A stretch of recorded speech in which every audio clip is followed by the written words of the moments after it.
Hi guys, big boss review தான் பார்க்க போகிறோம். இன்னைக்கு வந்து பிக் பாஸ் நல்லா இருந்துச்சு.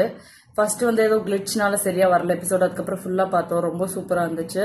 அண்ட் ஆல்சோ இன்னைக்கு வச்ச 2 டாஸ்க்குமே நல்லா இருந்துச்சு. முதல் அந்த ஹோட்டல் டாஸ்க், அதில் வந்து பவித்ரா அழுதது வந்து எனக்கு, நான் எபிசோட் பார்த்துருக்கு பாய்ஸ் எதுவும் டார்கெட் பண்ணி பவித்ரா இது பண்ண மாதிரி தெரியல. ஸோ அங்கே அழுதது வந்து அன்ஃபேராக இருந்துச்சு. அண்ட் செகண்ட் டாஸ்க் வந்து அந்த ஸ்டிக்கர் ஓட்டுட்டாங்க, அந்த காயின், அந்த இது அது ரொம்ப நல்லா இருந்துச்சு. ரெண்டு டீமுமே ரொம்ப நல்லா விளையாடினாங்க. 2 சைடுமே ஹர்ட் ஆச்சு, பாய்ஸ் சரி கேர்ள்ஸும் சரி. அண்ட் வந்துட்டு எல்லாரும் ஹர்ட் ஆனாங்க. அது என்னென்னு விஜய் சேதுபதி சார் வந்ததோ அதை பத்தி டீட்டெயில்டாக பேசணும், ஏன்னா எங்களுக்கு அந்த கிளிப்பிங் காட்டல. அண்ட் ஆல்சோ ரஞ்சித் சார் வந்து ரொம்ப சூப்பராக விளையாடினாரு, எனக்கு ரொம்ப பிடிச்சிருந்தது. ஜாக்லின் தேவையில்லாம அவர் காலை பிடிச்சி இழுத்ததுனால தான் அவர் தூக்கி போட்டுருவேன்னு சொன்னாரு. ஸோ நல்லா இருந்துச்சு.